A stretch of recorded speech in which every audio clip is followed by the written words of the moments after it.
Welcome to the Forge, my wanton wildlings. I'm your creepsmith, and I hope you like my work. Everyone has that one family member who's done things the rest of the family won't admit to. Come to that, some folks have family members that the rest of you won't acknowledge. Well, at least yours aren't bringing ghosts to dinner, right? My grandfather spoke dozens of languages. Gutters, Part 2. By Max Voynich on Reddit's No Sleep Bullet. Me and Dot didn't talk for a while after that. It's a heavy thing in the soul. It weighs on your mind even after you finish talking about it. But I couldn't help a thought slowly crawling into my mind. The urge to know about Gutter, about my grandfather, about my family. Dot, you don't happen to know anyone who speaks Gutter, do you? I mean, the other type.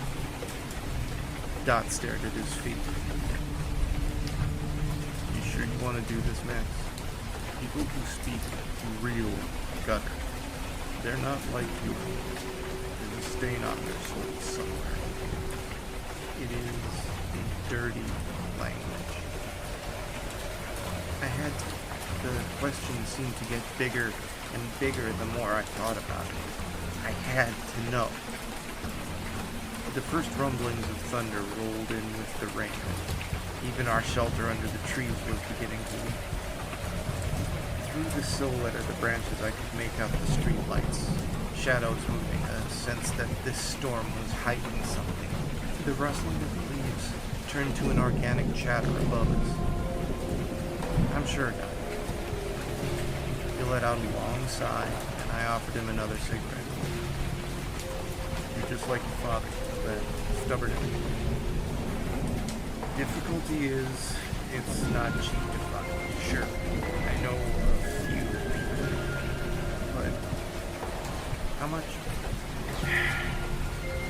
100 now, 100 after, do the trick. Couldn't help but smile. Sure, at this point, I was so desperate I'd have paid far more. I had the money on me. In fact, that had been something my grandfather had taught me. I remember him telling me when I was just a boy, always keep enough on you for a train out of town and a room for the night. And I'd listen. I thought about other pieces of advice that he'd offered me over the years. He always spoke to me like I was an adult. I remember when I was 13 and hurt my neighbor John when he pushed a game too far and something inside of me had snapped. I'd knocked him over and stamped on his hand until his fingers broke, and I didn't realize that his hand was on a rock. Honest, I thought it was mud and he was screaming because he was scared.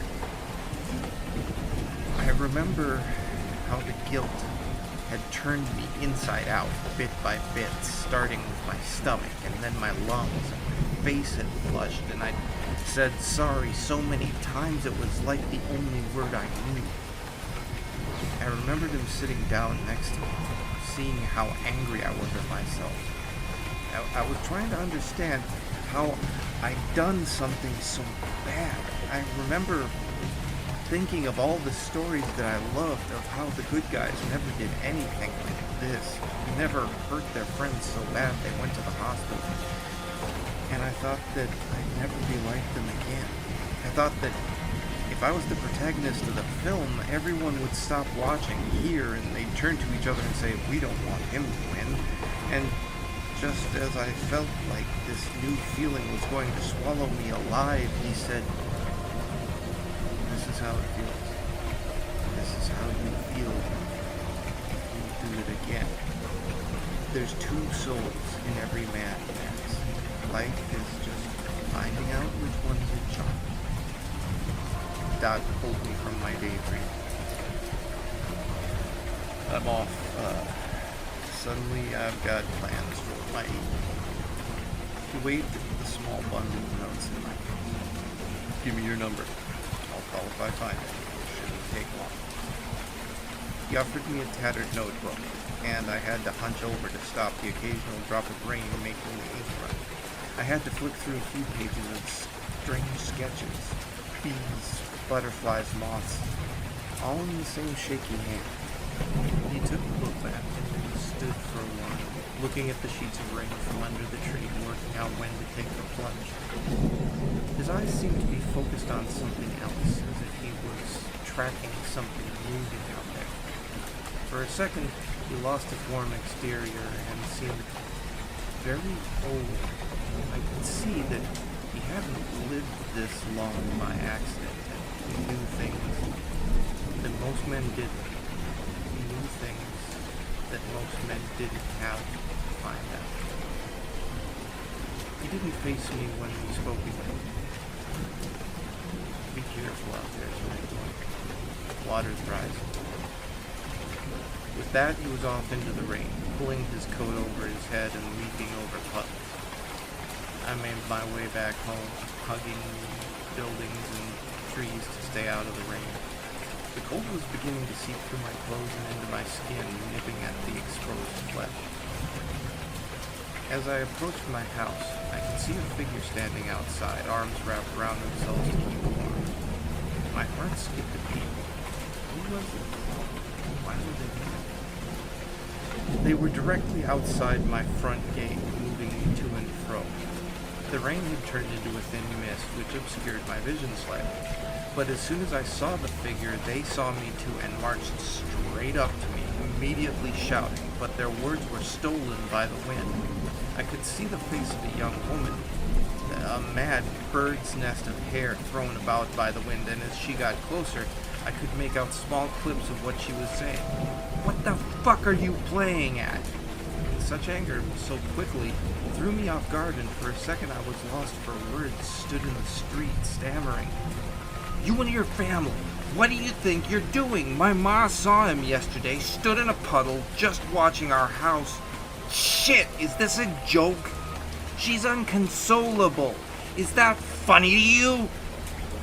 I tried to reply, but there were so many questions, my mouth couldn't make the words. "I know, it's not a joke. This is bad. Bad." I could make out a tattoo that covered her neck, a moth that would seem to vibrate whenever she shouted, like it was fluttering around a candle. "It's Amy." She stood for a second, looking me up and down and shaking her head like telling me her name would warrant a bigger response. "Are you going to invite me in?" I mumbled an apology, said she didn't look how I'd expected, to which she replied, "What the fuck did you expect?" and shut me up. And that shut me up until we were in my hallway. We were both soaked to the skin, and she was shivering now, although trying to hide it by clenching her jaw. I spoke up. "What's this about, Amy? Last time we spoke, you didn't seem to be my biggest fan." She cut me off. "I'm not. Did you pay for this house?" I hadn't. In fact, it had been left to me by my grandfather, but I thought this wasn't the best time to mention that. I shook my head. "Thought so. Look, my ma saw him, Artie, by our house. She hasn't left her room since. You said you saw him when your grandpa passed away?" "Yeah, he appeared the day he passed." I was going to mention the fact that I think my grandfather was trying to tell Artie something, but I stopped short. I didn't quite trust her yet. She was, in all honesty, a total stranger, a stranger who barged her way into my house and berated me for things I had no control over. "Look, Amy." She cut me off again, but this time it was with a clear, crisp shh. When she spoke, it was a low whisper. "Is your house always this wet?" I looked around. I actually hadn't noticed it at first, so caught up in whatever was going on with Amy, this tiny, angry woman with an ink-black throat who'd suddenly appeared in the storm, that I'd failed to notice that the whole house was dripping wet. There was water coating the walls, tiny beads that would occasionally cool into large drops that would roll down the pane. The carpets were damp, a slightly darker color than usual, and the inside of the windows was peppered with condensation. I must have left a window open. She shook her head. I frowned, and in the silence I heard a sound like running water coming from upstairs, and the floorboards gave a creak. A single drop fell onto my nose. Then there was the water sound again, but this time it was deeper, the sounds isolated. It sounded like a voice. There was another creak on the floorboards, and I felt my heartbeat quicken. I caught my reflection in the window. Why had I gotten so pale, so tall? Unless you need to go. There was a tone of very real urgency in her voice this time, and a hint of fear, just straining the vocal cords, clipping her vowels. Now. She didn't need to see me. And so we went back out into the mist, her leading and me following behind, having to jog a little to keep up. She spoke as we walked through the empty streets, the only noise the occasional peal of tires on tarmac. Our grandfathers were not good men, Max. She stared straight ahead, to the right. They did bad things. Often. I noticed she walked with a slight limp, making her right shoulder stoop ever so slightly. And if you look back, that means that there are more bad things to come. You don't have to talk to me like a child. She stopped dead in her tracks, turned to look at me, and smiled to herself. Right. I don't want the thing that's claiming to be my grandfather coming anywhere near my family. Do you understand? And I can be pretty sure you don't want it near you. She started walking again. I caught my reflection in puddles and shop fronts as we passed, obscured by the wind and the rain. I was sure that I hadn't been that pale the last time I checked, and that it hadn't been long enough. And my eyes, whenever I caught them, were always fixed straight back at me, as if my reflection had been watching until I caught it. We started to leave town. Where are we going? Out. We walked for a little longer, in silence. We were coming up to the river. It had swollen completely in the storm and had swamped the fields around it, even going so far as to fill a car park, and we could make out the top half of a red Ford under faltering streetlights. The bridge was up ahead, and we both tried to speed up slightly as we crossed it. It was a good foot or two above the running water, but being suspended above it made me feel vulnerable. I could hear it, the river. I made the mistake of peering off the edge and saw, for the first time, my unbroken reflection. The lights along the bridge provided a sort of clarity to the image, and I could see a real figure, not me, not Artie. Something that was trying so hard to look human, with thin features and reptilian eyes. Something that smiled as it saw me notice. And as I watched in mute horror, it lifted its hand and made a come here motion. And under the surface I could make out other faces, other limbs, moving like weeds, tangling and grasping, fingers that almost broke the surface, and I realized that what I thought was a reflection maybe wasn't, and perhaps something was lying there, hidden under the surface. Until now, until the flood, and that maybe this thing had been lurking behind my image in every reflection, in the glass and the puddles and the river, just waiting for me to take a step closer. Max. She said my name the way she'd said it the first time, like it tasted like dirt. I hurried on, trying to shake the image from my mind. For a moment, just a moment, the water had seemed so inviting. They say when you drown, after the initial struggle, there's a moment of euphoria. People who have survived report a moment of bliss as the water rushes into their lungs. Maybe that's the lack of oxygen in the brain that stimulates some sort of emotional response. Maybe it's something else. I don't want to find it. We made it to a small cabin on the very edge of town. Amy let me in. There was a small kitchen with a sofa and a bed in the back. I wouldn't go so far as calling it open plan, as I got the feeling that this was built far before the concept of open plan was even a thing. She nodded to the blanket on the floor. That's for you. We didn't say much more as we got into our separate beds. She howled off privately in the toilet, but I could still hear her shivering in the dark. Just before I drifted off to sleep, she spoke up. Did you see anything on the bridge? I thought for a while, considering pretending to be asleep. No. Thought. Me neither. In my dreams, I tried to stay away from mirrors, and failed. The next day, I woke to about 15 missed calls. Shit! I didn't have the number saved, but it couldn't have been anyone but Doc. Shit. I stumbled up, necked a cup of coffee which was lukewarm on the counter. Amy was nowhere to be seen.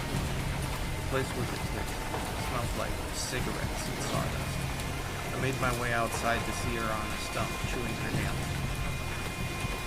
This was Artie's place. Ma wouldn't come back after he died. My dad used to sneak over when she was away with me and my brother. I said nothing. Didn't have anything to say. I made a move to leave, turned to say something before I left. I'm off. Have to see someone. It's important. She looked at me for a while. In the morning light, her features seemed soft and forgiving. She finished chewing a nail and then spat it out, and spat again. Who? A friend. Al. I didn't have the energy to protest. I tried calling Dot back over and over again as we walked, and each time it went straight to voicemail. Each time, I tried again. Who's this friend? I shook my head. Long story. Whatever Dot had been trying to tell me, we realized quickly on hitting the main street that we were never going to find out. There was a bunch of police tape stretched between streetlights and the glint of fluorescent jackets. Police. Shit. We pushed through the crowd that had gathered, working our way to the front. There was an ambulance and 2 paramedics crouched over someone. This was Dot's usual spot, a little doorway in front of a shop that he was pretty friendly with, where he'd spend most of his nights, somewhere safe and warm and dry, where he'd make no trouble. He'd leave at first light and clean up after himself. The figure, Dot. I tried explaining to the police that I knew him and that I needed to make sure that he was okay. His look told me all that I needed to know. Dead. I tried asking how and when, thinking that maybe this was an overdose, and perhaps selfishly that maybe it was my fault. That with the money Dot had been able to buy more dope than he'd been used to. That when he'd finally found a withered little vein between his toes, he'd blasted it with enough heroin to kill a horse. But the police wouldn't budge. Amy watched, still chewing her nail, and just as I was beginning to get frustrated, she stepped in. She said something quietly to the policeman, something that I couldn't quite make out, and for a second, his eyes glazed over. He shook his head as if zoning back in from a daydream and lifted the tape for us. Right this way. I looked to her, raised an eyebrow. She gave a half smile. I don't think she was particularly happy about helping. The policeman called out to the medics. They're good, don't worry. When I saw Dot, I had to bite my tongue to stop myself from making a noise. It wasn't an overdose. His body was bloated, his features distorted and swollen as if he drowned. His skin looked clammy. His hair was in ragged, wet strands on the pavement around it. His eyes bulged, and as the paramedics tried to maneuver him onto the stretcher, water dribbled from his mouth. Even his stomach was bloated, stretching the wet fabric of his shirt so that you could see his skin between the buttons. A medic sighed as he came up behind us and spoke with the cold detachment of years of experience, or perhaps woody regard for the homeless. Poor bastard managed to drown in a puddle. Must have been high as a kite. I wish I could have believed him, but I could see Don's story. It was bone dry. We said little for the next hour or so. I was still trying to process it. Bizarrely, I began to appreciate Amy's company. She didn't speak much, left me alone to deal with it, ordered us both coffee when I was too mute to reply. Then I finally spoke up. Gutter. He was trying to find me someone who knew this language. Well, I guess 2 languages. Gutter. It was going to help with Max. I looked. I can speak. I shook my head. It was a nice sentiment, but she probably didn't know the full extent. Probably had learned it here or there when she fell in with the wrong crowd. Had no idea of the second hidden language. So I elaborated. There are 2 languages that use the same words, I think. A lot of people can speak the first. The second is harder, apparently. There are certain things, nasty things, that you have to do. And without that, you can't understand the second part. Max, I know there are 2 gutters. I looked at Amy, and for a second, I could tell that memory was aflame. I looked to Amy, and for a second I could tell that memory was playing across her vision. She flinched slightly and bit her lip. I can speak both. See, kids, no one likes a hypocrite.